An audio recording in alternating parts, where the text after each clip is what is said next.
Hi, my name is Dorothy Adela Mann Chater. I go by Adela Mann, but my legal name is Dorothy Chater. I'm 20 years old, and my big aspiration in life is to be on the Supreme Court of the United States. I have been into law and being a judge and a prosecutor since I was in middle school. And someone that really contributed to that was Ruth Bader Ginsburg, who currently sits on the Supreme Court. She was sworn in 1993, and since then and even before then, has been a really big influencer when it comes to women's rights and someone who has paved some of the way for people to really start discussing these issues. One of her famous cases that she argued at the Supreme Court before she was on it had to do with paid leave, and it was discrimination against a man. And so she kind of found this niche of, now you guys will probably understand this because you can relate to this more. So that's just something that I love about her. Growing up, my mom showed me all these pictures from her 20s and early 30s of her watching or marching on in Washington, D.C. for the right to have an abortion, for equal pay, all of these things that are still so relevant today that she never would have imagined would still be a topic for conversation. And so I got introduced to all of these things pretty young.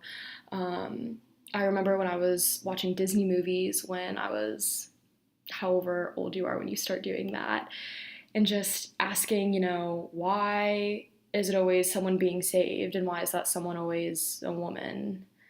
Why doesn't she help herself? Why do they kill off the mother or make the mother figure this evil, person, and how sisters are supposed to hurt you and hinder, honestly, your life and your experience instead of coming together. And I think that's a really big theme even today of women competing to be equal, but not accepting other women. And that I feel like leads into, this idea of white feminism, which I completely agree with. At the Women's March not too long ago, there was a sign, and it was, if Hillary was elected, then I would be having brunch right now. And it's just kind of like, okay, well, just because if, a white woman becomes president, yes, it's amazing for women, and maybe things will actually happen in this country, but, to the same extent, there's still a lot of other issues to be talked about for people of color and minority groups that maybe you don't identify with, but you should still help and be an ally for. So it's all very interesting. Something that I'm really extremely passionate about is the criminal justice system. I'm a criminal justice major with a women's and gender studies minor, but something that I think is just so wrong is how our system is so broken, in the sense that, you can be shot for what you look like, and you can have your constitutional rights taken away based on the color of your skin, and not because you're a convicted felon. And you could become a convicted felon because of your skin, and then you really have constitutional rights taken away. Something that really sparked that was, hearing all of these cases in the news of, another cop shoots another unarmed African-American man, and nothing happens about it. There's no justice in it. There's no sense, honestly, in it. Because the fact of the matter is that, you should be trained to handle situations and not escalate them. That's what the police are supposed to be trained to do. De-escalate situations and be someone that people can call and come to. There are so many times in my classes and my life experiences where, African American and, minority groups will say, I'm not going to call the police. Why would I? They'll try to charge me with something else. And it's just so fascinating to me how, we have this system and this hardcore American value in the police and this trust in the police that you're supposed to be able to come to them when you're scared or when something's wrong or when you need help. And the fact that a large number of people in this country don't feel like they can do that is an issue that, the government hasn't addressed, or police stations hasn't, addressed that. And I think that that is a huge issue. And that's really why I want to go into law and, from a prosecutor's perspective, because, I can go in and choose the cases that get followed through. A lot of people think that, the judge has the most power, but in reality, it's the prosecutor who has the most power because they can decide whether to pursue a case or not pursue a case. So I think that I could do some help there. Another issue that I am super passionate about is rape culture and sexual assault. I took a domestic violence class actually last semester and learned a lot about this and how common it is and how that's awful. And, especially being on a college campus and you hear all the time, oh, like I was so drunk last night and like, what's his face was over. It's just kind of like, do you remember it? If not, even if you had alcohol, you can't do that. Trying to make people see that and have conversations, really like intense, heartfelt conversations about, what, like, where's consent, where you draw the line.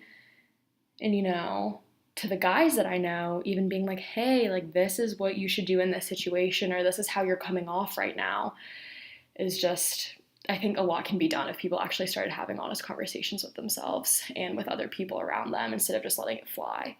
Something that was really interesting to me with this class is that these group of people did a presentation on, African American women and domestic violence and sexual assault, because there are these so many layers to it that, the police are already locking up our men. Why would you contribute to that? Why would you do this? And, being beaten and sexualized and being forced to do things you don't do is so common that your community goes against you instead of support you. And it was so fascinating to me. And like, my whole thing is that I do not claim or try to act like I relate or can fully understand the issues that minority women go through, especially in this country. And I think that there are so many people who try to be like, oh, like, I understand where you're coming from. And like, the reality of it is like, no. Like, were your people enslaved? No. Have you had to go through all this and are still persecuted by our government? No. So my whole thing is to not try to rationalize with what people go through, but instead to be an ally and use what you can to help this inequality that's going on and recognize it. And a lot of people don't at all, and it's insane to me. I'm running out of time, but basically, at the end of the day, I believe that your life is all based in your experiences. What you choose to create for yourself is the experience you're going to have in life. And if you try to take that away from someone and take away opportunity and experiences for someone and don't recognize that, you're contributing to a larger picture when you do that, like, you're a part of the issue. And like, you're just taking away opportunity from someone, and you're not being an ally. You're not, creating great change. You're not doing anything right by anyone to just sit there and be hateful and mean. So that's a little bit about me. I hope you enjoyed watching this, and I'm very, very excited about this class and to learn more about African American feminism and to really learn the roots of it and where do we go from here to truly make our society recognize that we are not equal right now and how to fix that. So yeah, have a great day or night depending on what time you're watching this, and I'll see you in the discussion.